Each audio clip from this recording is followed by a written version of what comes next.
Waalaikumsalam Assalamualaikum warahmatullahi warahmatullahi wabarakatuh. wabarakatuh. Baik, terima kasih Pak Eko atas penyampaian aspirasinya. Silakan Bapak Ibu sekalian. Yang kedua, insya Allah kita akan akhiri nanti mohon izin jam 10 Bapak Ibu. 2,5 jam kita akan bersama ya dari jam setengah 8 ya. Silakan Pak ya, Bapak Ibu sekalian.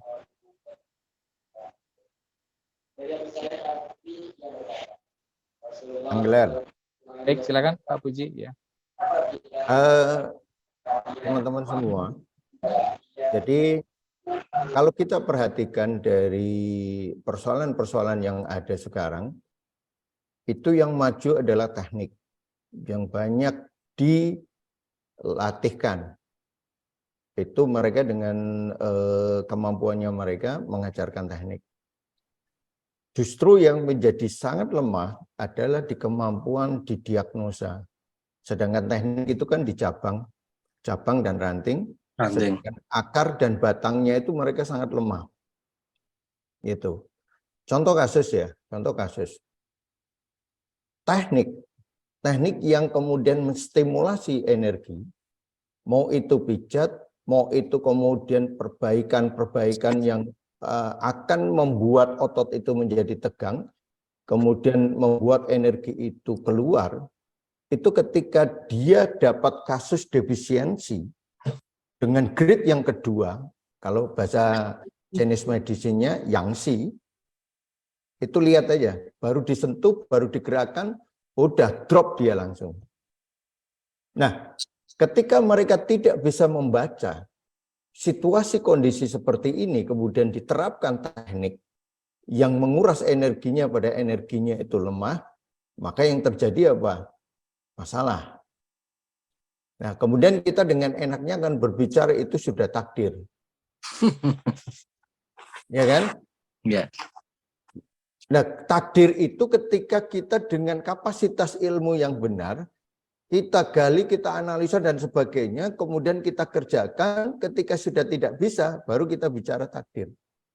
Jangan sebentar-bentar kemudian kita bicara takdir pada diagnosa belum ditegakkan. Ini seperti sebuah negara yang kita ajak untuk membangun struktur, karena bicaranya struktur ya mereka ya, membangun struktur pada ekonomi, kemudian masalah pangannya mereka masih lemah.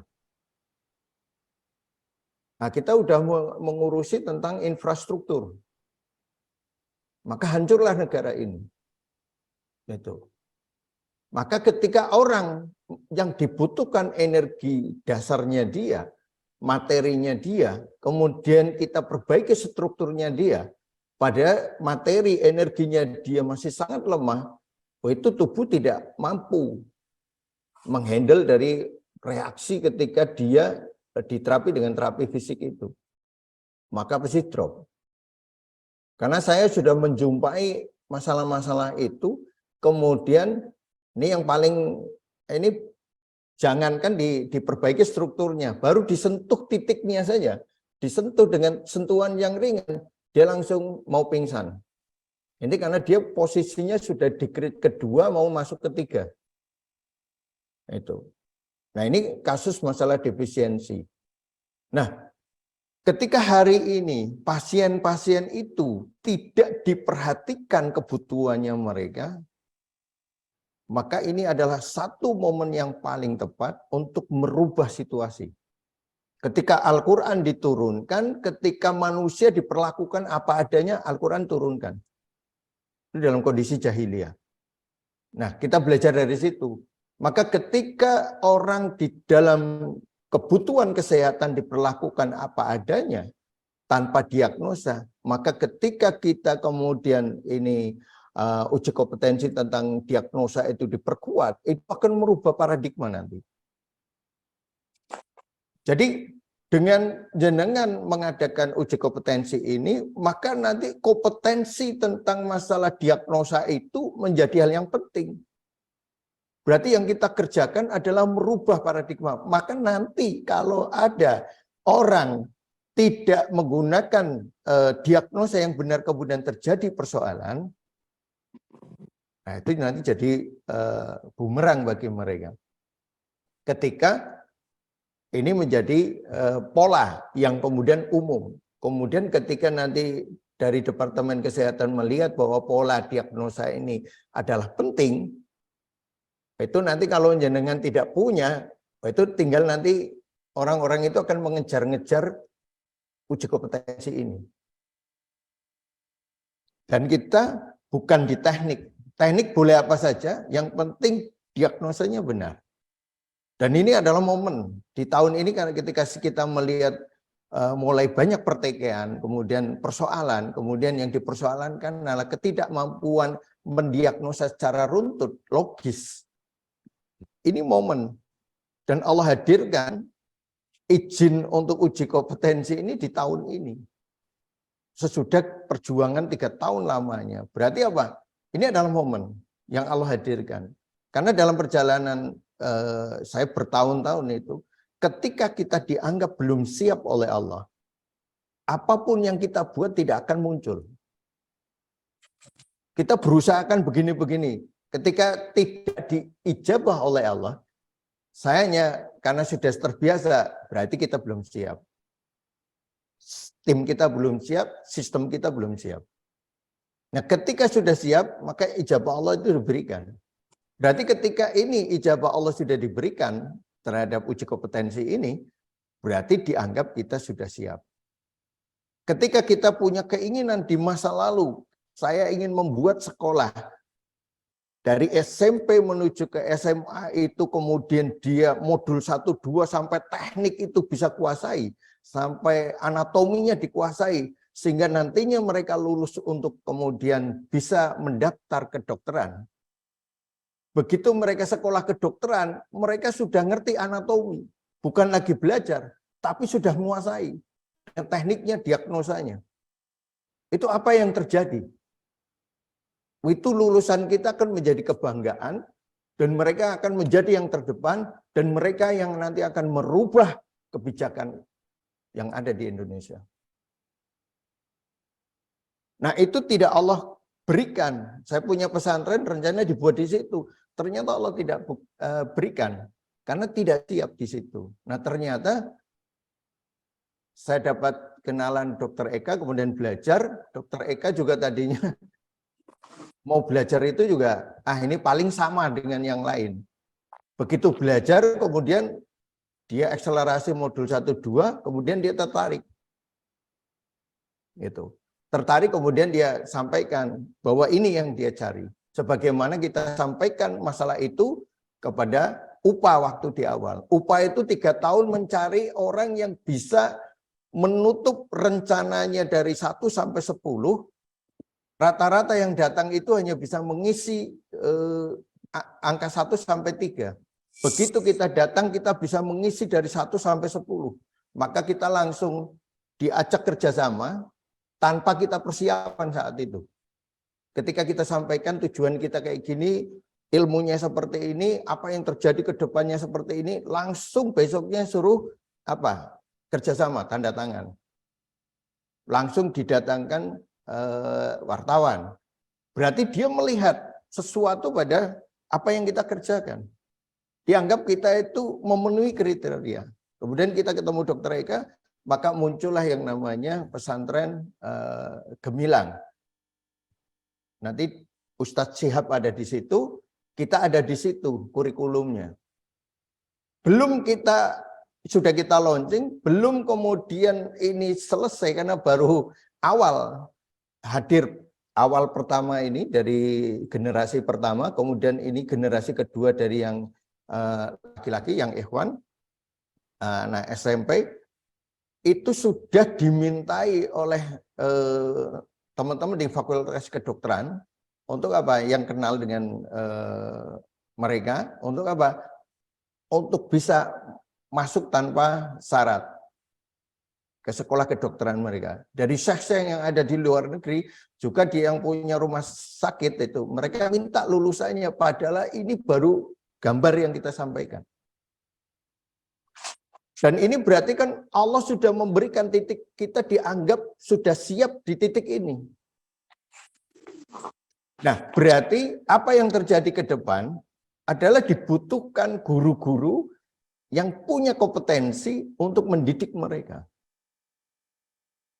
Nah, tugas ini ada pada tugas kita, lulusan-lulusan yang sudah lama ini. Teman-teman yang sudah lama. Ini Allah sudah sampai ke tahap ini, memberikan kepada kita. Apakah kita akan tetap tidur seperti ini, atau kita akan berlari lagi? Lebih kencang lagi, karena sudah tahapannya sudah seperti ini.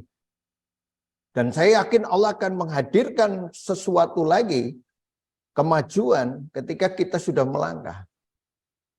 Nah, kalau kita tidak pernah melangkah dan hari-harinya pikiran kita tidak menuju kepada cita-cita kita, tidak akan jadi. Maka ini momen yang bagus untuk merubah paradigma berpikir dari terapis dan masyarakat, dan teman-teman yang di kedokteran yang selama ini memandang rendah tentang dunia pengobatan, terutama tradisional, karena apa? Dianggap itu ecek-ecek, bahasanya kayak gitu. Maka kita mencoba merubah itu semuanya.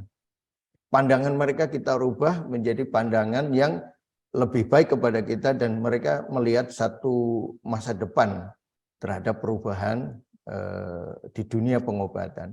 Nah, ini ke depan dunia pengobatan itu akan berubah karena apa? Nanti antara barat dan timur itu akan menyatu. Itu prediksi yang kita lihat, dan kalau kita tidak menuju ke sana dari awal, maka kita akan ketinggalan zaman.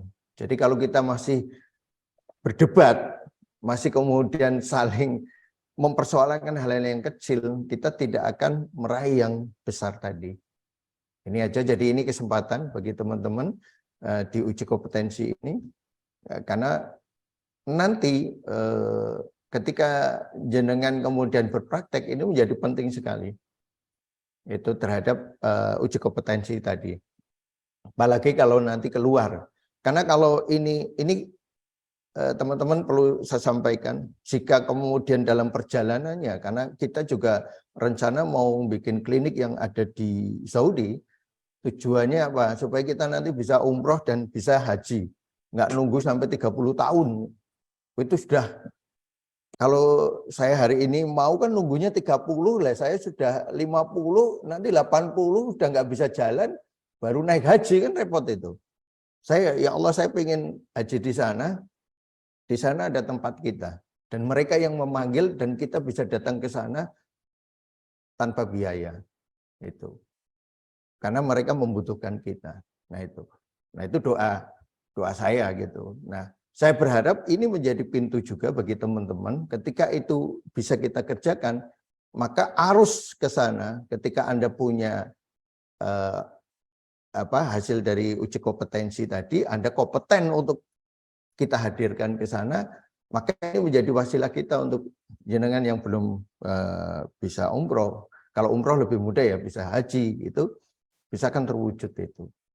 Dan kita akan dipandang di sana bahwa kita menjadi salah satu pembuat titik terhadap sekolah pengobatan yang diawali dari SMP sampai SMA.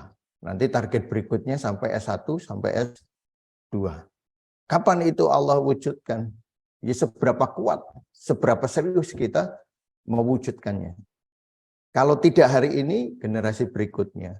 Kalau saya, hari ini apa yang bisa maksimal kita kerjakan, berikutnya adalah tugas generasi berikutnya. Maka tugas kita adalah menyiapkan generasi berikutnya.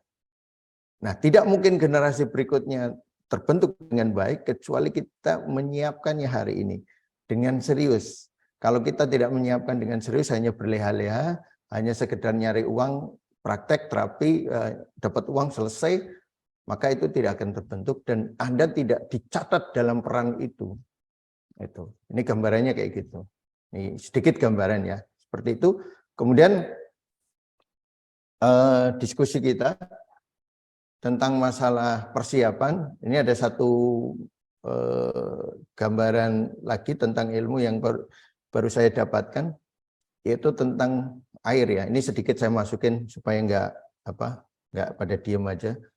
Jadi air itu Ini baru saya dapat tadi di maghrib tadi, bahwa air itu dia akan naik ke permukaan dan hadir itu ketika dia ada unsur panas di bawahnya yang mendorong dia naik. Maka coba Anda lihat di praktek anak SD SMP, air itu ketika dikasih sebuah bejana yang panjang kayak letter U kayak gitu, nah tanpa dipanasi dia berada di bawah. Maka air yang turun dari hujan masuk ke dalam perut bumi itu akan ada di dalamnya dan tidak naik ke permukaan sampai dia ke mata air kecuali dia ada daya dorong dari bawah. Nah, daya dorong dari bawah itu adalah panas dari magma itu sendiri. Jadi kalau tadi pilar tadi gelas ukur yang bentuknya U tadi dipanasi bawahnya, air pasti naik ke atas. Nah, air itu harus turun dulu ke bumi dulu.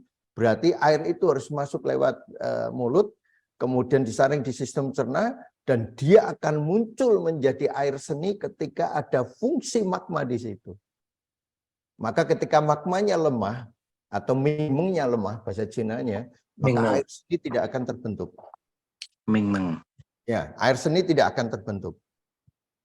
Nah, ketika ini sudah air seninya sudah terbentuk, tidak mampu keluar karena ada sumbatan, berarti masalah sumbatan. Nah, itu yang disebut pelancar kencing. Kumis kucing dan sebagainya itu adalah pelancar kencing. Itu untuk ketika ada sumbatan, bukan persoalannya di api yang ada di bumi. Tapi ketika persoalan api yang ada di bumi, dan ini kasus gagal ginjal yang paling banyak. Dan mereka memberikannya hanya pelancar kencing. Nah, itu kesalahan diagnosa. Kenapa kesalahan diagnosa? Karena Allah sudah menghadirkan informasi diagnosa itu di alam ini dan kita tidak sanggup membacanya. Nah, ketika kita membaca salah, maka diagnosa analisanya menjadi salah. Dan itu hukum yang semua orang tahu, profesor pun tahu. Dan tidak bisa disalahkan teori itu. Sehingga ketika teori itu tidak disalahkan, kita punya kekuatan hujah yang jelas. Itu. Karena persoalan yang kemarin jadi persoalan, yang terakhir saya baca itu, ada ketidakmampuan berpikir. Contoh saya sampaikan di diagnosa ini. Ketika hari ini ramai-ramai orang vaksin, kemudian kita anggap vaksin itu menyebabkan A, B, C, D. Maka jawaban kita adalah bisa iya, bisa tidak. Karena tidak diukur pola makannya dia bagaimana. Pola makan minumnya. Obat yang masuk selama ini, apakah obat itu saja selain vaksin atau ada obat lain enggak? Atau ada obat herba yang kemudian juga melemahkan energinya dia. Atau kemudian ada genetik dia persoalan. Nah, itu harus diukur, dihitung semuanya, tidak kemudian menyalahkan vaksin. Walaupun ketika vaksin dipaksakan tidak dalam bentuk konteks yang seharusnya, saya tidak terima. Kalau memang ada wabah dan itu betul wabah, vaksin tidak ada persoalan. Karena memang harus. Itu. Tapi ketika tidak ada dan dibuat-buat, nah itu jadi masalah. Nah, itu masalahnya di mana? Mereka ngomong jujur atau tidak? Nah, mereka yang tahu karena mereka yang menjalankan itu. Tapi kita menganalisa seperti itu. Nah, makanya ketika ada benjolan hanya cukup beginikan, selesai. Hal yang keliru kan? Nggak bisa, cukup begini selesai.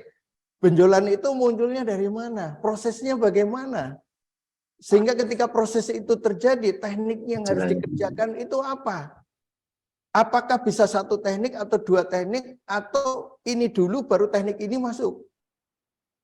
Itu analisanya nggak sederhana. Sekolahnya panjang untuk bisa paham itu. Saya aja ngerti kayak gitu bertahun-tahun. Nah, sekarang kok begitu dimudahkan dengan hanya dibeginikan, dibegitukan. Nah, ini yang kemudian merendahkan kita sendiri di hadapan teman-teman kita yang dokter, yang terbiasa berpikir logis. Nah, diagnosa ini menjadi penting karena apa? Ini menjadi power kunci kita menghadapi dunia ke depannya. Dunia nyata di depan tentang pengobatan. Maka ke depan, saya sudah prediksi ke depan, orang yang tidak menggunakan diagnosa yang jelas, runtut, itu nggak akan dipakai. Karena masyarakat akan menjadi kritis. Dan kita akan ngomong sebanyak-banyaknya di YouTube. Ngomong sebanyak-banyaknya, teman-teman juga ngomong sebanyak-banyak. Semakin banyak tersebar, hanya pasien itu akan menjadi cerdas, dan siapapun yang tidak menggunakan pola yang jelas akan tersingkir dengan sendirinya ke depannya. Hari ini mungkin mereka masih bisa dibohongi, masih bisa dikatakan begini-begini, mereka nurut. Ke depan tidak bisa ketika kecerdasan itu kita berikan kepada masyarakat. Tapi kalau kita menjadikan masyarakat tidak cerdas, malah menjadi bodoh demi keuntungan diri kita, nah itu kita akan siap menghadapi pertanggungjawaban di akhir. Nah itu gambarannya kayak gitu. Nathan tambahnya. Baik, Pak Puji, terima kasih banyak. Bapak Ibu sekalian, kiranya ini udah agak sedikit mendayu-dayu, Bapak Ibu ada sudah merem-merem begitu ya. Baik Bapak Ibu sekalian, ini sedikit saja ada beberapa kiranya menjadi satu perbendaharaan informasi untuk Bapak Ibu sekalian. Memang pada kesempatan beberapa saat lalu saya kebetulan mendapat amanah menjadi moderator memfasilitasi kita berkoordinasi dengan Universitas Patria Arta. Ada beberapa poin yang saya coba ambil statement dari Pak Puji terkait dengan apa yang disampaikan oleh beliau kepada Sivitas Universitas Patria Arta. Dan memang pada kesempatan itu sedikit informasi untuk Bapak Ibu sekalian, hadir tiga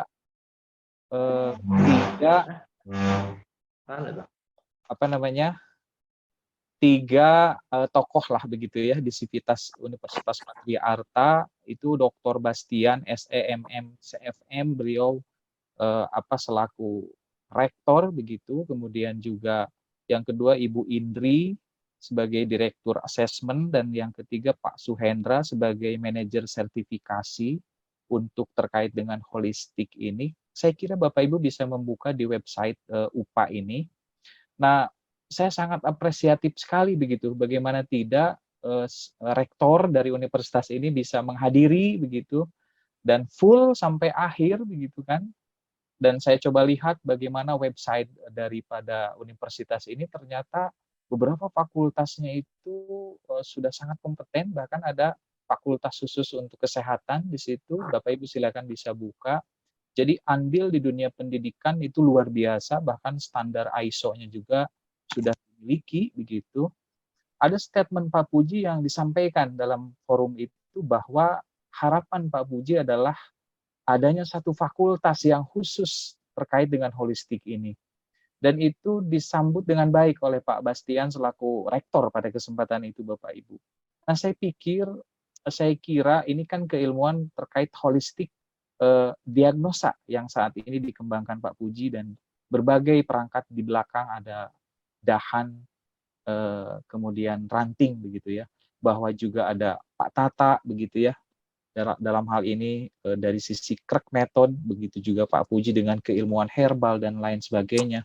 Begitupun Bapak Ibu sekalian yang memiliki kompetensi dan senior begitu ya, yang mendahului di awal-awal begitu, murid dari Pak Puji dan juga Pak Tata. Ketika Pak Puji menyampaikan statement adanya fakultas tersendiri begitu dan disambut dengan baik, saya pikir Bapak Ibu adalah orang-orang yang pada akhirnya ke depan saya sangat berharap ini menjadi satu akar yang dibangun oleh Pak Puji begitu. Bagaimana bisa bersinergi dengan Universitas Patria Arta.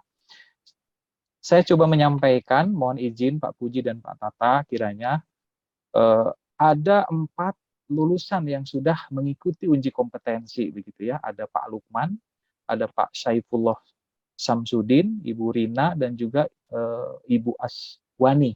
Kemarin ada sedikit testimoni dari Ibu Aswani, dan sangat apresiatif banget oleh Pak Bastian, diapresiasi testimoninya. Dan sedikit informasi Pak, saya ini juga seorang perawat begitu ya. Jadi perawat ini memang untuk mendapatkan legalisasi di dalam berpraktek itu memang harus memiliki izin STR begitu ya. Saya melihat beberapa organisasi-organisasi di bidang pengobatan tradisional, karena saya yakin semua Bapak Ibu sekalian ini bergerak di semua profesi yang ada saat ini itu di bawah undang-undang pengobatan tradisional ya Bapak Ibu. Memang saya lihat legitimasi terkait dengan sertifikasi kompetensi ini, diagnosa ini, holistik ini, saya lihat memang baru ini ya Pak. Kalau yang lain saya kira sih sudah memiliki ada beberapa jenjang ya, seperti di Bekam begitu ya, ada sertifikasi tapi tidak berafiliasi dengan universitas kelihatannya.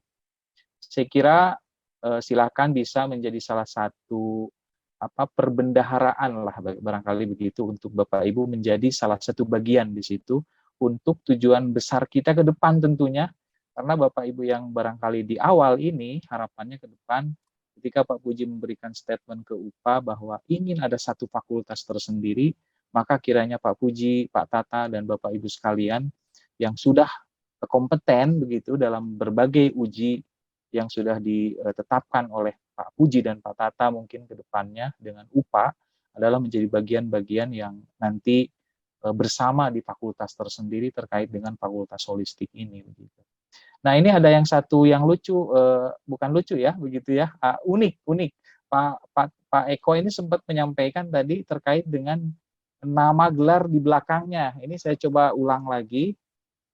Jadi gelar di belakangnya itu Bapak Ibu namanya CAHTM begitu ya. CAHTM ini saya coba bacakan kepada Bapak Ibu sekalian adalah singkatan dari Certified of Analysis of Holistic Traditional Medicine. Jadi CAHTM. Sempat bercanda kemarin, saya ingatnya sempat slip of the tongue gitu. Saya ingatnya ATM begitu. Jadi, nanti Bapak Ibu bisa menambahkan di belakang dari nama Bapak Ibu sekalian dengan CAHTM gitu. Jangan salah, jangan sampai ATM yang dicantumkan gitu. Barangkali demikian 3 statement yang ketiga barangkali ya di sesi diskusi kita. Silakan Bapak Ibu, barangkali ada satu poin lagi Pak Tata, Pak Puji, dan juga Bapak Ibu sekalian, sebagaimana visi misi bahwa organisasi ini adalah satu wadah begitu ya Bapak Ibu yang untuk memupuk begitu visi dan untuk memupuk giroh dan ukhuwah itu, kiranya juga mohon izin dari Pak Tata dan Pak Puji, Bapak-bapak di DPP begitu, ada kegiatan-kegiatan yang mempertautkan kita secara kontinu begitu. Baik itu di setiap bulan atau di 2 bulan 1 kali begitu. Sehingga akan menjadi sangat luas silaturahmi kita, dan bahkan nilai silaturahmi itu kan menjadi satu nilai ibadah yang tentunya sangat besar begitu ya di beberapa hadis yang dinyatakan. Saya kira begitu Pak. Mohon izin kiranya nanti ada kontinuitas pembinaan begitu, kemudian bulan sekali nanti pendampingan begitu PPHMI. Terima kasih Pak Puji. Baik, Bapak Ibu, Pak Tata, kiranya ada yang dapat disampaikan di sesi diskusi ini. Baik, terima kasih Kang Gelar, Pak Puji, dan Pak Eko, juga sahabat-sahabat semua. Saya rasa begini, betapa kalau saya melihat dan mengamati perjuangan teman-teman di holistik ya BPM HMI bersama dengan UPA yang tadi disampaikan, saya ingin mengajak kita nih. Lagi-lagi saya senang kepada sesuatu harus viral, ya. Sesuatu itu harus sampai kepada mereka. Kalau hari ini kita khawatir, kalau hari ini kita sering melihat banyak kejadian-kejadian di dunia terapis, sebutlah dalam tanda kutip tradisional, kok banyak ya yang tadi yang Pak Puji bilang ngasal aja gitu. Semua tindakan seakan-akan boleh dilakukan dengan serampangan gitu, tanpa ada diagnosa. Nah, kita yang punya diagnosa, sejauh mana kita menyampaikan kepada mereka bahwa pentingnya ini diagnosa. Maka saya ingin mengajak untuk mari kita terus mengedukasi, kalau boleh masyarakat terlalu luas lah, sesama terapis ya gitu. Jadi saya selalu mengatakan kita nih harus saling mengedukasi ya. Karena apa?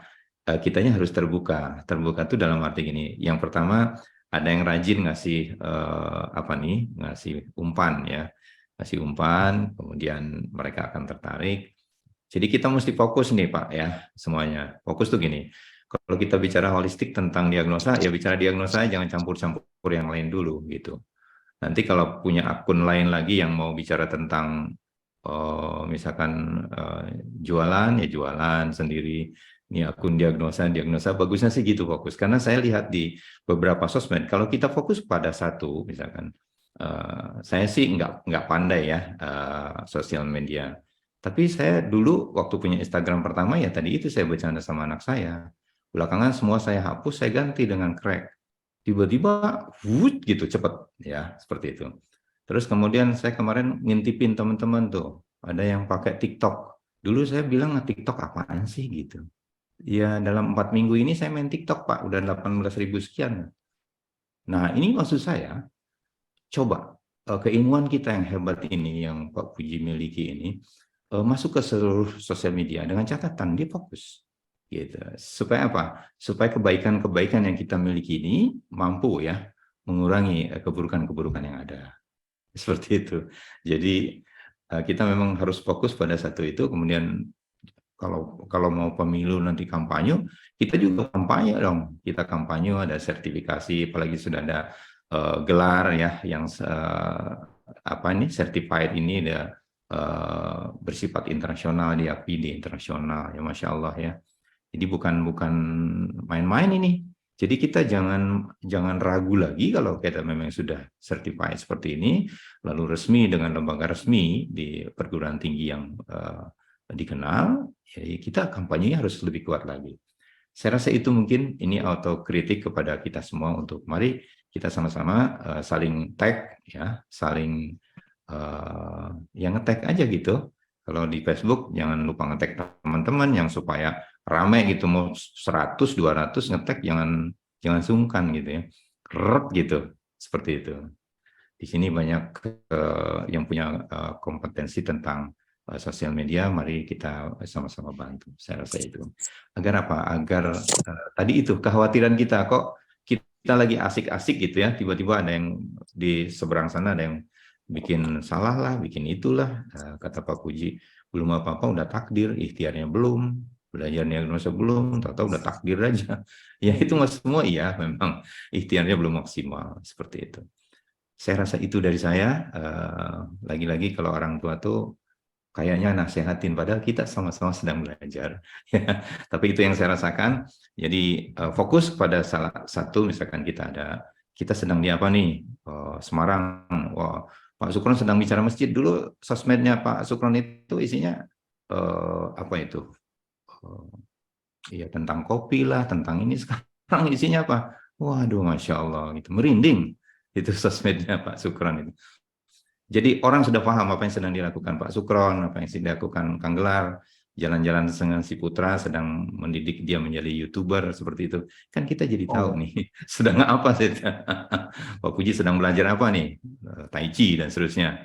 Ya semoga ada sosmednya satu-satu, khusus ini motivasi, khusus ini untuk sosmed yang itu dan seterusnya. Saya nggak ngajarin, tapi itulah yang saya rasakan ketika kita fokus pada satu titik, maka orang akan ngintil di belakang kita dan itu memberikan manfaat banyak buat yang lain, insya-Allah. Assalamualaikum warahmatullahi wabarakatuh. Waalaikumsalam warahmatullahi wabarakatuh. Baik, ini banyak yang angkat tangan, Bapak Ibu. Pak Sukron, Ibu Safitri, silakan. Ya. Kelihatannya semakin malam semakin hangat ini kelihatan. Harus sangat lah. Iya, baik silakan. Pak Sukron kelihatannya sudah dari tadi ini. Gimana Pak? Assalamualaikum warahmatullahi wabarakatuh. Waalaikumsalam warahmatullahi wabarakatuh. Menyapa aja nih, jadi murid baru yang baru kelihatan. Dulu sama Pak Tata, barakallahu fikum, pada teman-teman semua teman perjuangan. Alhamdulillah, dari dulu saya mendampingi Suhu dan Pak Tata, insya Allah masih dipertahankan visi misi beliau ini. Walaupun jalannya mungkin muter-muter dulu lewat masjid, tapi semangat ukhuwah dan menyiapkan generasi itu insya Allah nyambung Pak Guru. Amin. Jadi harapannya teman-teman yang sudah mempelajari holistik ini sedikit maupun banyak, ini teman-teman generasi yang saya berkecimpung di masjid yang kehilangan anak-anak remajanya, itu mungkin bisa dibantu lewat wasilah holistik untuk mengadakan apa yang sifatnya menarik untuk anak-anak itu untuk kembali ke masjid lagi sebagai penerus generasi kita ini. Ini yang luar biasa, yang anak-anak dan orang tua sudah bingung gimana caranya kembali ke masjid dan sebagainya. Dan saya juga beberapa kali ke pondok pesantren yang tentunya dari pondok pesantren Al-Quran dan sebagainya, itu mereka hanya dituntut untuk pencapaian ilmu, tapi keluar dari nanti seperti apa masih bingung. Ya ini sebagai PR kita semua, tetapi seperti yang dicontohkan para pendahulu kita ketika peradaban Islam berjaya, itu ada dua hal yang memang tidak bisa dan tidak layak untuk dibisniskan, yaitu pendidikan dan kesehatan. Insya Allah dari forum ini saya yakin teman-teman semua, saudara-saudara semua bisa berjuang untuk menegakkan Islam kembali lewat pengobatan ini. Dengan yang lain masih berkutat dan mengunggulkan dengan teknik-tekniknya, tetapi yang paling besar adalah akar, yaitu diagnosa yang memang harus dikuatkan lagi. Insya Allah siap belajar lagi, mohon maaf. Nggak apa-apa. Terima kasih. Salam untuk semuanya. Insya Allah sampai surga. Amin. Amin. Assalamualaikum warahmatullahi wabarakatuh. Amin. Waalaikumsalam warahmatullahi wabarakatuh. Bapak Ibu sekalian, kelihatannya ini sudah cukup larut untuk kita bisa beristirahat. Insya Allah kita akan closing dengan satu penyampaian suka duka salah seorang dari sahabat kita di dalam mengikuti uji kompetensi. Ya, kiranya ini menjadi sebuah ibroh lah bagi kita barangkali. Silakan Bapak Ibu sekalian, ini kita akan bersama dengan voice record dari Ibu Aswani yang sudah mengikuti uji kompetensi. Bismillahirrahmanirrahim. Assalamualaikum warahmatullahi wabarakatuh. Perkenalkan, nama saya Aswani Asnawi, CAHTM. Saya adalah peserta uji kompetensi analis pengobatan tradisional holistik asal Makassar, Sulawesi Selatan. Saya ingin berbagi pengalaman saya pada teman-teman yang juga akan mengikuti uji kompetensi ini, insya Allah. Ujian ini menilai kita apakah kita kompeten atau tidak. Jika kita sudah sering praktek, insya Allah sangat mudah karena sudah terbiasa melakukannya. Hanya saja karena ini ujian, maka kita dinilai. Nervous, itu sih pasti ada. Tapi saya yakin teman-teman yang sudah expert dan jam terbangnya tinggi pasti bisa mengatasi nervousnya. Sebab apa yang dilakukan saat ujian sama saja yang kita lakukan saat berpraktek sehari-hari. Jadi, don't worry, let it flow saja. Ujian ini juga sebenarnya akan menambah rasa percaya diri, juga rasa aman saat berpraktek. Sebab kita punya sertifikat yang menandakan kita sudah layak menggunakan ilmu ini di lapangan. Jadi, jangan ragu. Saran saya, ikuti ujian ini dan kita akan tahu sejauh mana saya sudah memahami ilmu holistik ini. Mungkin ada yang bertanya-tanya, soal-soalnya bagaimana? Sulitkah? Ataukah gambaran ujiannya seperti apa? Sama kok.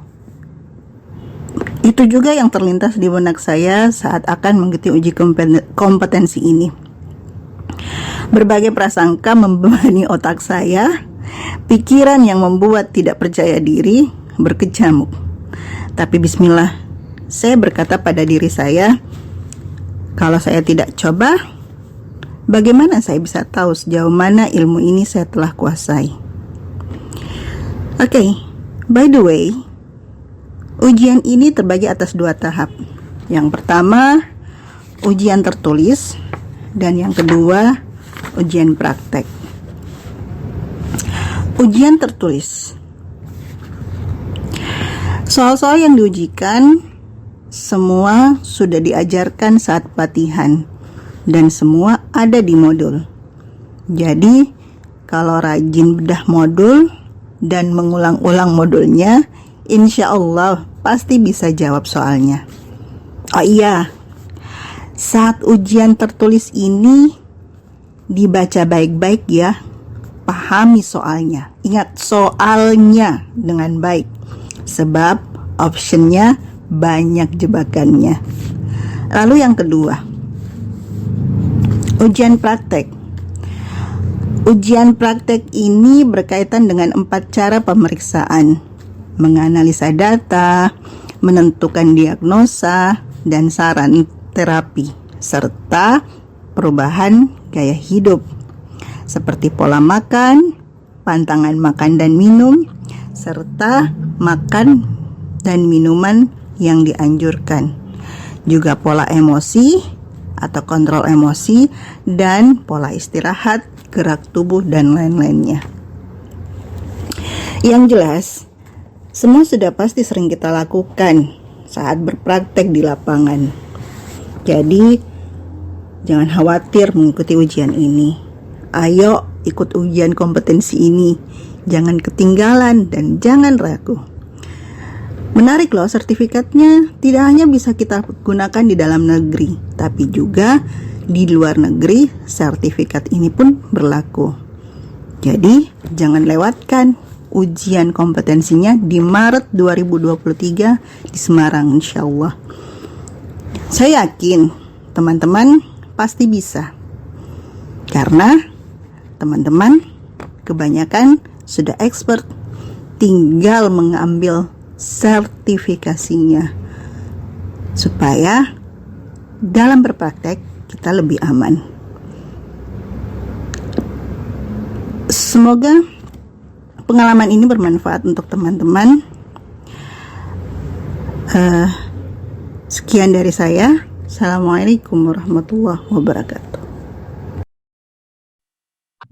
Rasanya akan lebih afdol lagi nanti kita bersama ketemu Pak Puji di Semarang, Bapak Ibu. Silahkan, nanti akan kita siapkan lumpia dan juga banyaklah oleh-oleh di Semarang. Sangat senang Pak Tata, Pak Puji bisa bersama di Semarang. Nanti di bulan Maret juga dari Sivitas Universitas Patria Arta nanti akan hadir di Semarang untuk menyambut Bapak Ibu yang kiranya dapat nanti menjadi pelopor-pelopor di sertifikasi kompetensi holistik yang diselenggarakan kerjasama dengan Universitas Patria Arta. Kiranya Bapak Ibu, demikian yang bisa disampaikan. Terima kasih atas kehadiran Bapak Ibu sekalian. Terima kasih Pak Puji, terima kasih Pak Tata. Kiranya saya mohon maaf apabila ada hal yang kurang berkenan dalam pengarah acara di malam hari ini. Semoga senantiasa Bapak Ibu dalam keadaan sehat selalu, diberkahi selalu tentunya, dan tentu yang kita harapkan selalu adalah kebersamaan kita di dunia ini berlanjut menjadi wasilah kebersamaan kita kelak di akhirat. Amin. Baik, demikian kiranya.